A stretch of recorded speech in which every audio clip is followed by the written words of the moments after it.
ফের বাড়ল পেট্রোল ডিজেলের দাম এবং সেই বাড়া একেবারে 11 দিনে 4 বার। ঢাকুরিয়ার এই যে পেট্রোল পাম্প, সেখানে যদি আমরা বোর্ডের দিকে তাকাই তাহলে যেটা দেখা যাবে, পেট্রোল এবং ডিজেল দুটোই বেড়েছে। ডিজেলের দাম কিন্তু 99 টাকা 82 পয়সা হয়ে দাঁড়ালো, কারণ 2 টাকা 80 পয়সা বেড়েছে ডিজেলের দাম।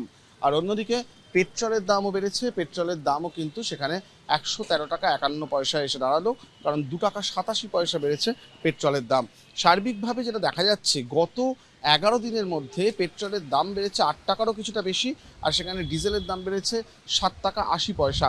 এবং তার প্রভাবটা কিন্তু এই মুহূর্তে দেখা যাচ্ছে, কারণ প্রত্যেকটি পাম্পেই আজকে সকাল 6টার পর থেকে দাম বৃদ্ধি ঘটেছে এবং সাধারণ মানুষ ইম্প্যাক্টেড হচ্ছেন। তার কারণ এই হারে দাম বাড়া কিন্তু খুব একটা প্রত্যাশিত ছিল না। যদিও হরমুজ প্রণালী থেকে শুরু করে বাজারে যেভাবে তেলের দাম বেড়েছে, যে জিওপলিটিক্সের অবস্থা, তাতে দাম বাড়াটাও যে খুব একটা অস্বাভাবিক তাও বলা যায় না। কিন্তু খুব দ্রুত হু হু করে দাম বাড়ার যে অসুবিধা, সেটা কিন্তু মানুষকে ফেস করতেই হচ্ছে।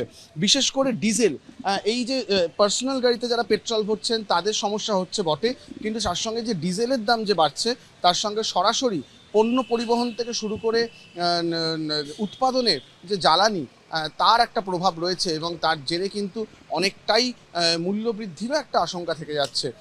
এটাই মূল সমস্যা। এবার এটাই দেখার যে এই দামে কোনো রকম লাগাম পরানো যায় কি না। ইতিমধ্যেই বিশ্ববাজারে ক্রুড অয়েলের দাম সামান্য কমেছে, কিন্তু পেট্রোল আর ডিজেলের মূল দামের সঙ্গে এখনকার বর্তমান বাজার দরের ফারাক এখনও এতটাই বেশি। সেই প্রভাবও কতটা সাধারণ মানুষের কাছে এসে পৌঁছবে, সেটাই চিন্তার কারণ। ক্যামেরায় তরুণের সঙ্গে অরিত্রিক ভট্টাচার্য, এবিপি আনন্দ, কলকাতা।